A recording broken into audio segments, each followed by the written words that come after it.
Hey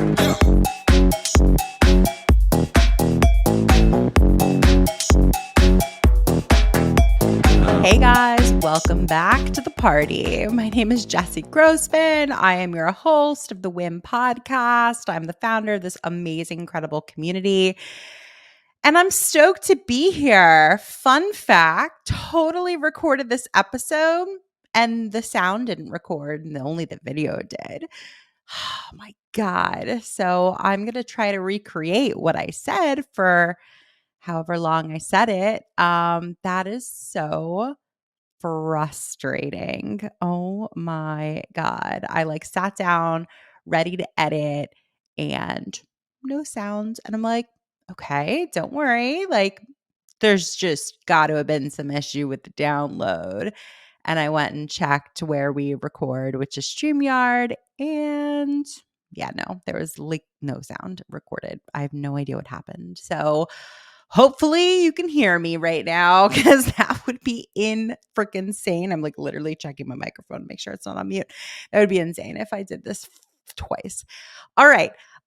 This week's episode, it's very personal. I want to be an open book for you guys in terms of my journey to try to get pregnant.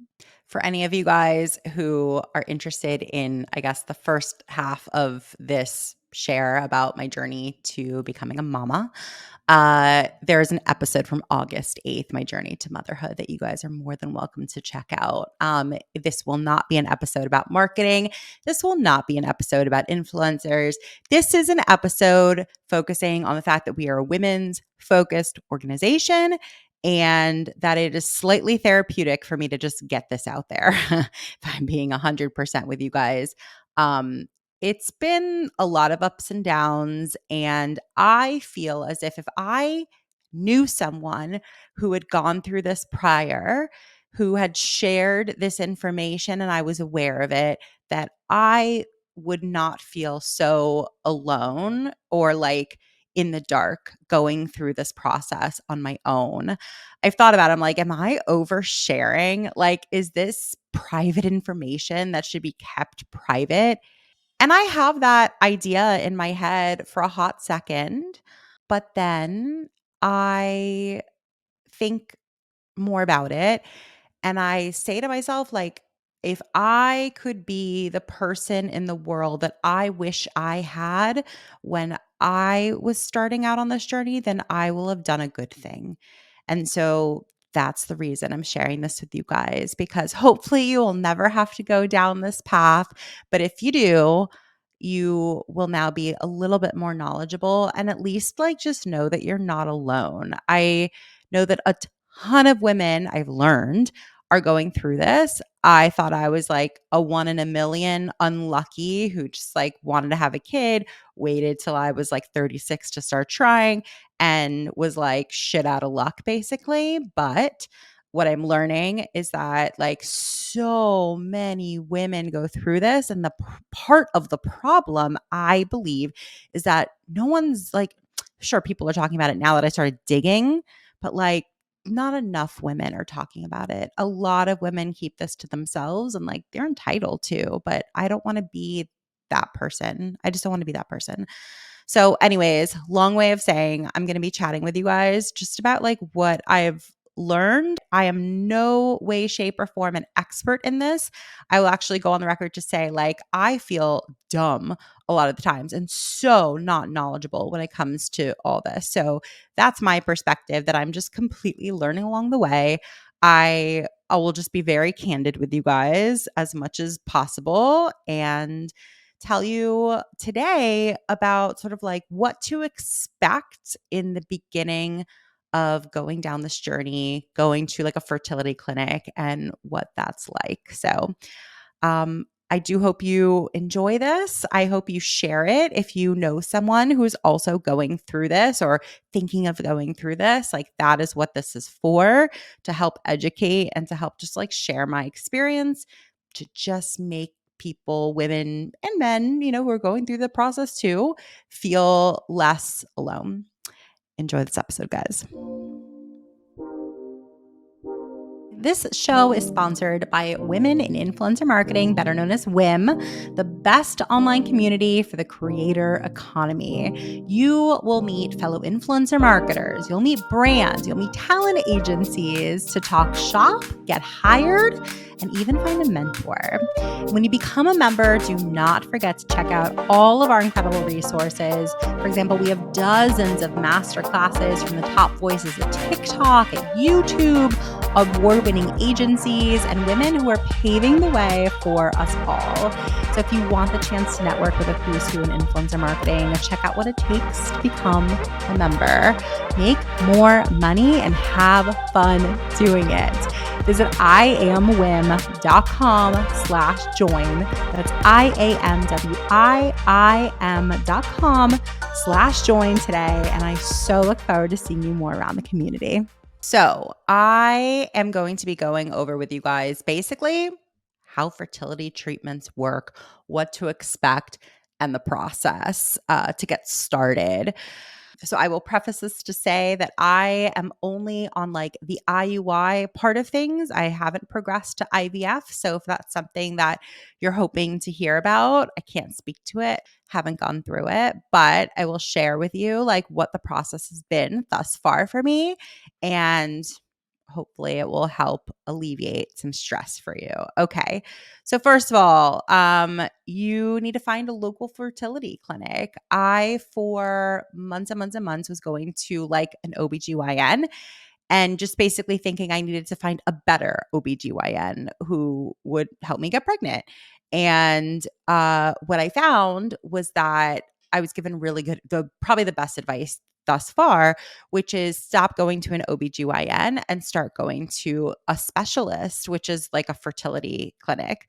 So I got actually recommendations from my OBGYN and like started getting into all the like Facebook groups on the internet about fertility, and there are tons, asked around, ended up with like a couple good options and ended up picking one in particular here in Brooklyn. What I will say is that you should definitely get one that is like easily accessible to you.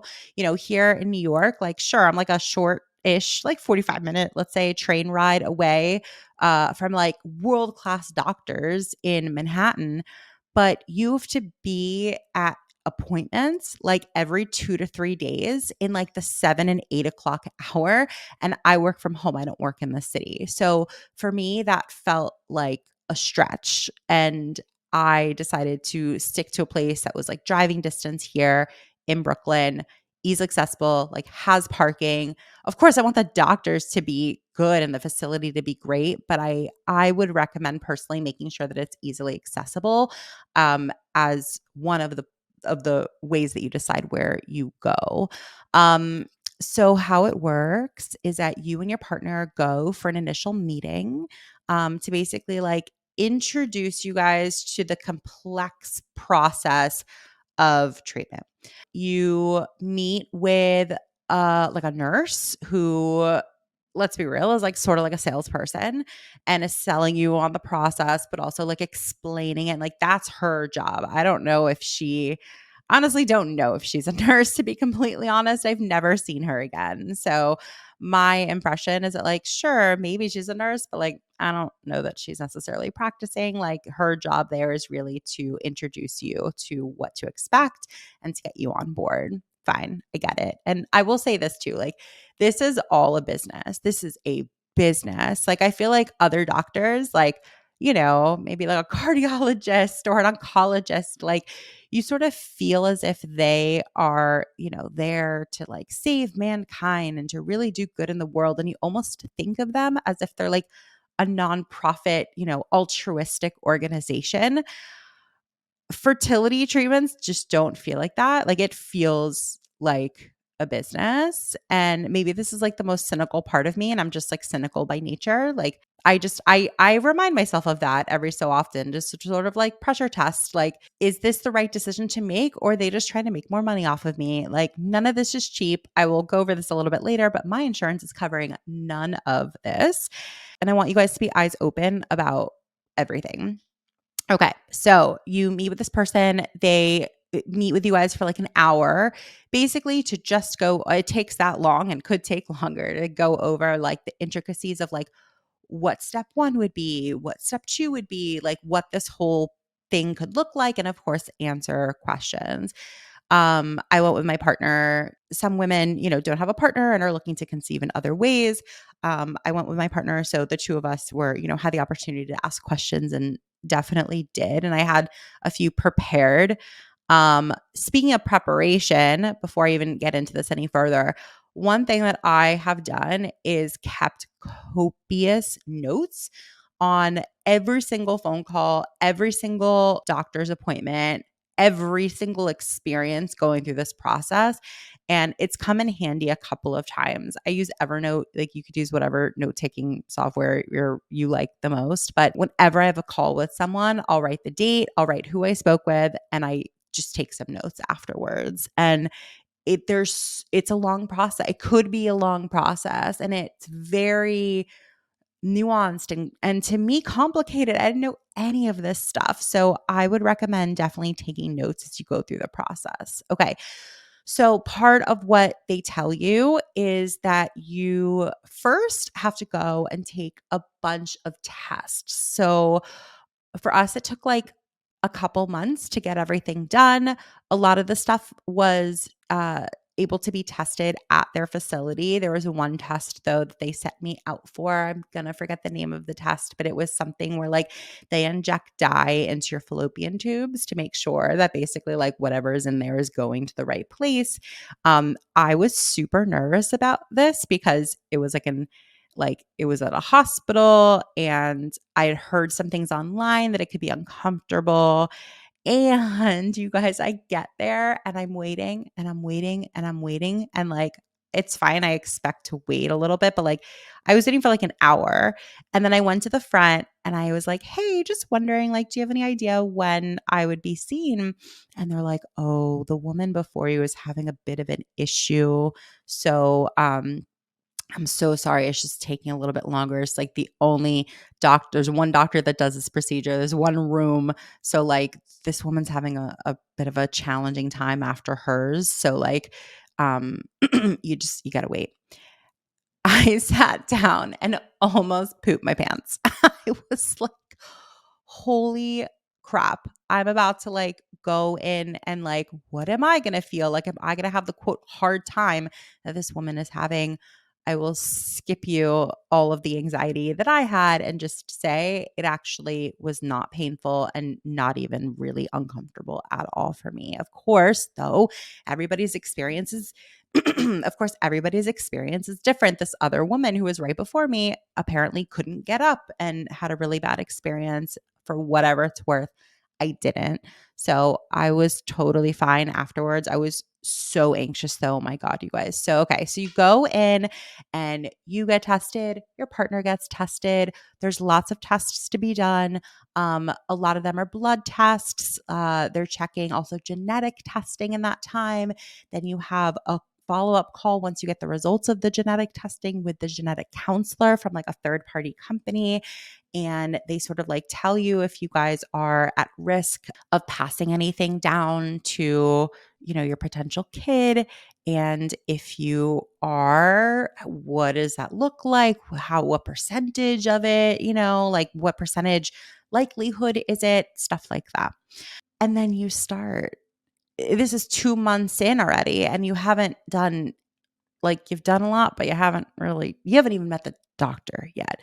So now you start. So you finally make an appointment with the doctor. Hopefully at this point you like them because you've never met them before. But part of what I actually appreciate the most about this process has been that I've been getting so much information, and I feel like I'm in the best hands. I really do. I feel like I'm with people who do this all day, every day. This is all that they do. And so I don't want to be at an OBGYN where like that's not their specialty. It really isn't. I thought that it was. I was like, "Oh my God, it's like my OBGYN." Like, of course I'm going to go there and I'm like asking questions about getting pregnant. Like they don't deal with infertility. they don't that's not what they specialize in. So anyways, I've appreciated getting all this data. So even if theoretically wasn't thrilled with my doctor, I was like, well, I needed to have these tests done anyway. So like I'm happy that I got them done. And luckily I actually do like my doctor a lot. Um I will be very honest with you guys. I've had a lot of like pretty negative experiences with doctors, like just not having good bedside manner, not helping me generally. And so I have a bit of anxiety about going to doctors. I just like I don't trust them. I I'm very like cynical about them. So as much as I do like my doctor, I still, if I'm being honest, in the back of my mind, I'm like, does she know enough? You know, like, is she really going to help me? And you guys, this process has been eye-opening in so many ways. One of them is like, if you are like me and you need control and you thrive knowing that you are in control of this experience and other experiences in your life, like that is just like how you operate. You got to let that go because this is so small, such a small percentage is in your control. And most of it is like out of your control. And that's a really tough pill to swallow, but it's necessary because I think it'll be extra tough on you if you just like really try to maintain that control. So I do like my doctor, but there's so much that I will just never know in terms of her capabilities, and like that trust is, I just need her to get me pregnant and then I'll think that she's capable. You know what I mean? Like, and I know that it's not all her, part of it's my body. Like there's so many things up in the air, you guys. It's very complex. I wouldn't say complicated, but complex. Okay, so you meet with your doctor and they explain the test results that you got and they come up with a plan for you. Then the work begins. So then you come up with a plan, which normally step one, I think, at least this was my experience, was to go down the path of an IUI before anything is discussed about IVF. What is the difference? So IUI is much less invasive, much less expensive, but also much smaller of a percentage of success. So IUI is 15 to 20% success rate, at least at my clinic. And IVF is closer to 70%. But it's like, I haven't gotten a quote of how much my clinic charges for IVF, but I will be very transparent with you guys. So my IUIs are about $1,500 every month. It's once a month you pay. My understanding is I think IVF is like in the tens of thousands of dollars. So we're talking about like many multiples more here. And, some people have to do more than one, that's a crap ton of money. And it's much more invasive and it's harder on your body. And I was starting with IUIs. So, how you start that process is first you get on a medication. There are two different types of medications. One is called letrozole, one is called Clomid. I think those are the only two that people use. I won't get into specifics because I don't honestly know all the specifics, but they basically like trick your body into like ovulating, but in different ways. That's my understanding. So for 2 months straight, I was on letrozole and I was going through monitoring, which basically means every 2 to 3 days you come into the office, they check your hormone levels, they take blood tests, and they also give you a sonogram and they measure the size of your follicles and your lining. And that's every 2 to 3 days. And monitoring hours are normally hella early. So usually like mine are between, I think, the latest I can be there is I think 8 or 8:15. I usually get there before then, but it's like usually I think it's like between 7 and 8:15 in the morning. You go and it's like a factory. You sign in on an iPad, you wait in the waiting room, they call your name, you get your blood taken, you know where to go, which is the next area for the sonogram. You wait on another line, you get it done, and then they call you that same day and they tell you what to do next every time. Like that's how it works. You get your test done and then that day they call you and they tell you what's next. You can't plan for it really. You can't schedule for it. which is why transparently I've sort of taken a step back with some of my professional commitments because I was trying to do it all and I couldn't. In fact, our first month where we were on track to do our very first IUI, the timing was going to line up that I was going to be in New York and able to do it. And then I had to do like another round of the medication because it wasn't taking and the timing got messed up and I was in Chicago at our event during when I would have done my first IUI. So they're like, well, okay, I don't want this to all be for nothing. So you can take a little trigger shot with you. And then when you get back, you can try to like time it with your partner to see if you can conceive that way. So I did that. I traveled with a little shot. I like gave myself this injection, which I'd never done before. And it was like, it was a little scary. I was just nervous about it. I'm like looking up YouTube videos about like how to do this and like it was helpful. The like needle was so tiny, you guys. Like a lot of this, you guys, is just, me not knowing and me worrying. And like that's so my hope about just like demystifying this for you guys that like you won't have to experience the levels of anxiety that I have and am. So I was in Chicago, missed the timing of my first IUI. So we tried with this trigger shot, wasn't successful, got my period. The next month, where I was like, all right, I am not traveling anymore. I'm going to be home whenever it is. We will be available to do our first IUI. So next month, we did our first one. I will tell you, it was a little uncomfortable. I wasn't, again, sure what to expect, but for me, it it was uncomfortable. I wouldn't say it was painful, but it was definitely uncomfortable. I will also say that I have like a fairly high tolerance to pain for whatever it's worth. So if you're like a little bit more sensitive to pain, maybe it would have been painful for you. It just felt like some really intense cramping for about 10-15 minutes. And then slightly less for a while after, and then it subsided. I would say by like, maybe 2 hours later, it was pretty completely subsided. You do that in the office. Your partner goes and gives a sample that morning, and then you just need the whole morning basically to do this because he went super early. And then I ended up in the office maybe around maybe like 9:30, 10 or so. And then we waited like another 30-ish minutes for the procedure. So like it was like a all morning affair. I think we were done by like noon. And then I sort of took the day off because I just wasn't sure what to expect and to feel.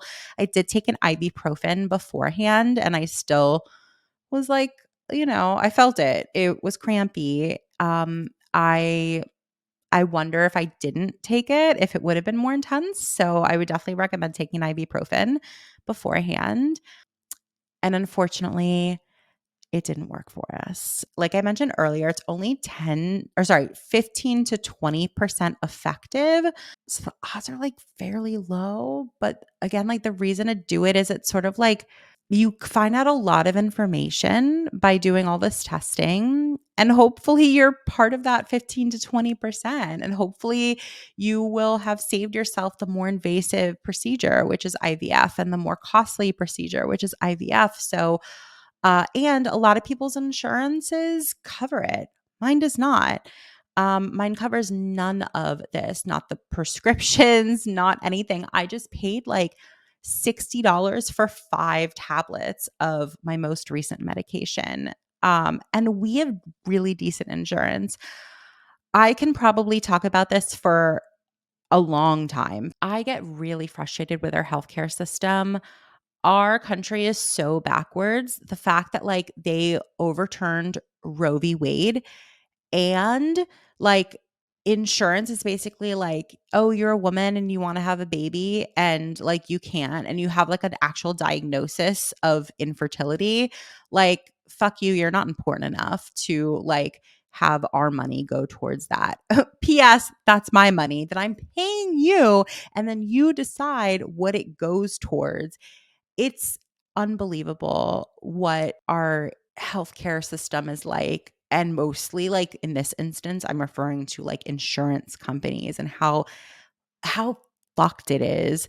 I hate it. I have like vitriol about it. And yet like we're like shackled, we're like handcuffed into having to pay these insurance companies who basically treat us like garbage in return. Like when you actually need something, like, you pay into insurance for the off chance that you're actually going to need and that you get sick or that you need it. And then that's the moment that they say, no, we're not going to pay you. We're just going to basically hold hostage all of your money. And it's our discretion what we pay for. It's unbelievable. Okay, I'm going to get off my soapbox because I can go on about that forever. So, we have currently done one round of medication with a trigger shot and timed it, and it didn't go through. We did one IUI. Was not successful, and now we're on our third one. My doctor wanted to change up the medication and try a different one. I had actually been on this medication prior, but only with my OBGYN, and there was no monitoring during that process because it was just an OBGYN. They don't do that. So I felt comfortable being like, okay, like I'm willing to try it again and to see if it will help more. What it's looking to do, by the way, because I don't think I explained this, was it's looking to create follicles. Like it's helping me produce viable follicles. So the follicles need to be, I don't remember the measurement, but it's like 20, is it millimeters? I actually don't know, to be honest, but it's like the number is 20 that I'm looking to get to. Last month, I had one viable follicle, and I want to say it was at like 18, maybe like the last time they tested. And the hope was 3 days later when I would get the IUI, it would be even closer to 20. The month before, I had 3 viable follicles. One was about 18 as well, and the other 2 were like significantly smaller, maybe like 14 and 15 or something like that. So that was on the one medication called letrozole, and then the other medication that I'm on now is Clomid. So one thing that she said the other day, which like actually freaked me out, is she was like, I just have to, she's like British. She's like, I just have to tell you that like there is a higher likelihood of multiples on this medication. And I was just like, oh my God. I was like, doctor, I was like, I gotta be honest with you. Like when you say that, that like freaks me out a bit. But, you know, like, I don't even think I said anything after. I was like, that kind of freaks me out a bit. And she's like, well, that's why we monitor things, blah, blah, blah, blah, blah. But I just, I do have to like say that to you. There's a higher chance of having twins, basically, or oh my God, or more um, on that medication. So we agreed to move forward with that.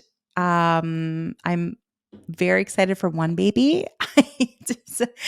One healthy, lovely baby would be amazing.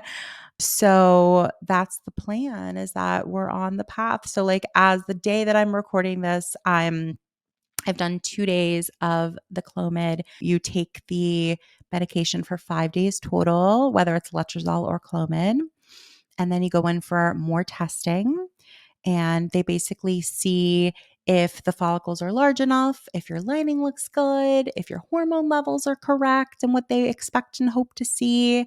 And if they're not, and I have an impression they might do this in my instance, they might up the dose of that medication, or have you just on it for longer and then monitor you again. They have you come in like every 2 to 3 days after that.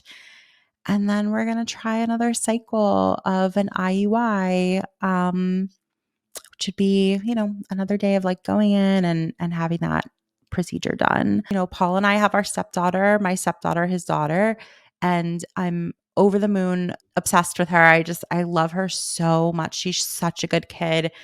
And it's been like a really incredible experience, like being a parent already with her. I feel like there's this, I don't know, I feel like everything in life is like a teachable moment, everything in life, every single thing. And for me, I feel like this process has been teaching me to lower my stress levels and to just be more present. And that's been my journey. I know that I would feel less complete as a human if I wasn't fortunate enough to have my stepdaughter in my life, because she's scratching that itch that I just like, I want to be a parent, so bad. And like, I also do want to have a kid with Paul, and like, I want to birth a child, and I want to have a kid 100% of the time. Because right now, of course, we split Zoe's time with her mom, like 50-50. But I'm very lucky that I have her in my life. And I want to be really present with my time with her, and not just be like, oh, I want this thing and it's not here yet, and getting all in my head about it when like I have a lot of wonderful things right here in front of me. And it's been a reminder to just be more present. I'm a very strong believer that like words are very powerful. And I'm also a strong believer that like mindset is so incredibly important and also powerful. And so I absolutely will allow myself as much time as I feel like I need to like, mourn every single month that this doesn't happen for us, and be sad and be okay with that. But I'm finding myself bouncing back faster every time, because I think that I believe it's incredibly important to not have this like toxic positivity bullshit, but like to just visualize what you want, and to believe that it's possible, and to remain hopeful. And so I'm trying to like move through those moments of being discouraged because of how important I think it is to remain hopeful. So that's my journey. I really hope this is helpful for you, and just being like open and candid about what it's been like for me. But if you go through this, like, you're totally not alone. There's so many women going through this. It doesn't have to be an awful experience. But I will say, like, I think that we create the reality that we put out there. And so if we just are saying over and over, like, oh, this sucks, like, oh, this is awful, this is so tough, then that's what it's going to be. But if I can give myself a moment to be sad, and then remind myself that like, but I'm going to get a little like a child out of this, at the end of it. Like, that's the point, is like, I want to have a beautiful baby, and like, I want this so bad. And like, I like remain focused on that, then like, that feels very different. Again, if you're interested in the first episode that I shared about sort of my journey to motherhood, August 8th, the episode came out, 2023. You're more than welcome to go back a few episodes and listen to that episode.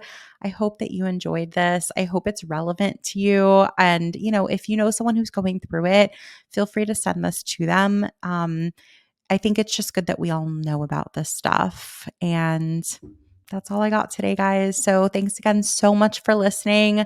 I will be doing more solo episodes with you guys, because I want to I want to talk to you guys more. We will, of course, be having more interview episodes, but they will be mixed. And in 2024, we have some exciting, cool new stuff that I'm excited for you to just check out. Have a wonderful day, guys, and I will see you next week. Thank you so much for listening. If you enjoyed this episode, we gotta have you back. Leave us a review, a rating, but the most important thing that we can ask you to do is to share this podcast. Thanks for listening. Tune in next week. Tune in next week.